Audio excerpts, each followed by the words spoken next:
नमस्कार, मैं हूं निश्चित दुबे। आप देख रहे हैं न्यूज़ 11 भारत के सोशल मीडिया प्लेटफॉर्म। प्रधानमंत्री नरेंद्र मोदी की 20 जून को प्रस्तावित सभा को लेकर सिवान में राजनीतिक और प्रशासनिक गतिविधियां तेज हो गई है।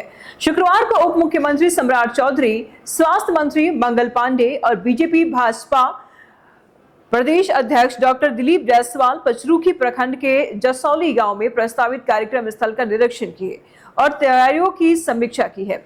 इस दौरान जिला प्रशासन के वरीय अधिकारियों और एनडीए नेताओं के साथ मंच निर्माण, पंडाल व्यवस्था, हेलीपैड, सुरक्षा इंतजाम, पार्किंग, मार्ग और व्यवस्था, मार्ग व्यवस्था, विश्राम गृह और यातायात नियंत्रण जैसी तमाम व्यवस्थाओं को लेकर के विमर्श किए। निरीक्षण के दौरान जिलाधिकारी डॉक्टर आदित्य प्रकाश और पुलिस अधीक्षक अमितेश कुमार ने कार्यक्रम स्थल का नक्शा प्रस्तुत करते हुए आगंतुकों की आवाजाही, वीआईपी मूवमेंट और सुरक्षा प्रबंधन से संबंधित सभी बिंदुओं पर विस्तार से जानकारी दी। कार्यक्रम में बाधा बन रहे बिजली के पोल को शीघ्र स्थानांतरित करने का निर्देश दिया। डिप्टी सीएम सम्राट चौधरी ने कहा कि प्रधानमंत्री की सभा को भव्य और ऐतिहासिक बनाने में कोई और कसर नहीं छोड़ी जाएगी। बता दें आपको कि उन्होंने कहा कि प्रधानमंत्री नरेंद्र मोदी का यह दौरा सिवान ही नहीं बल्कि पूरे सारण प्रमंडल के लिए ऐतिहासिक साबित होगा। स्वास्थ्य मंत्री मंगल पांडे ने कहा कि प्रधानमंत्री जहां भी जाते हैं वहां विकास की नई गाथा लिखी जाती है। उन्होंने भरोसा जताया है कि इस बार भी सारण प्रमंडल के लिए विशेष सौगात की घोषणा हो सकती है। भाजपा प्रदेश अध्यक्ष डॉक्टर दिलीप जायसवाल ने कहा कि पूरे सारण प्रमंडल से बड़ी संख्या में लोग प्रधानमंत्री का भाषण को सुनने के लिए आने वाले हैं। ये जनसभा ऐतिहासिक होगी और इसके माध्यम से केंद्र सरकार की योजनाओं और मोदी की गारंटी को जन जन तक पहुंचाया जाएगा। निरीक्षण के बाद डिप्टी सीएम, स्वास्थ्य मंत्री और भाजपा प्रदेश अध्यक्ष सिवान भाजपा कार्यालय पहुंचे, जहां उन्होंने पार्टी पदाधिकारियों के साथ एक बैठक की।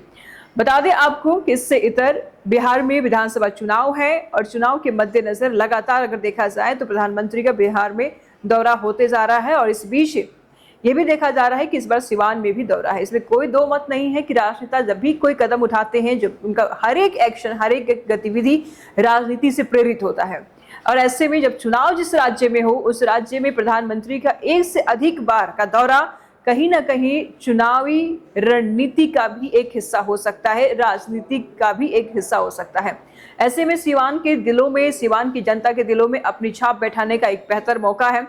फिलहाल यहाँ पर बता दें आपको कि मुख्यमंत्री नीतीश कुमार के नेतृत्व में एनडीए की मजबूती की भी बातें कही थी।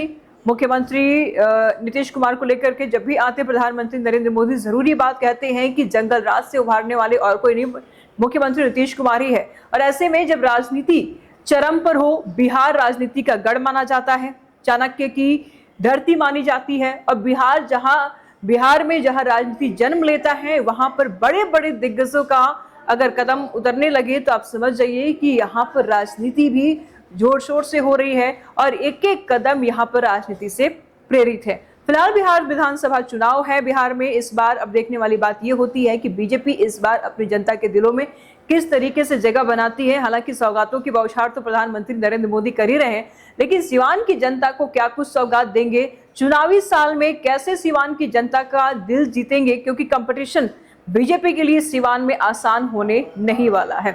ऐसे में हालांकि ये दौरा चुनावी नहीं कही जा रही है, लेकिन जैसे कि मैंने कहा कि राजनेता का हर एक कदम राजनीति से प्रेरित होता है। जिस राज्य में विधानसभा चुनाव होने हो और ऐसे राज्य में अगर प्रधानमंत्री के बार बार दौरे हो रहे हो तो कहीं ना कहीं चुनावी बिगुल का ही आगाज है, ये चुनाव का ही आगाज है, चुनाव की ही तैयारियां हैं। और ऐसे में बीजेपी एक वोट बैंक की राजनीति तो करती ही है, लेकिन साथ ही साथ जब लगातार दौरे होने लगे आप ये समझ जाइए कि बिहार की जनता के दिलों में बीजेपी फिर से राज करने के लिए अपनी एड़ी चोटी की दम लगा रही है। हालांकि देखने वाली बात यह होगी कि सिवान की जनता को क्या कुछ सौगातें प्रधानमंत्री नरेंद्र मोदी दे रहे हैं।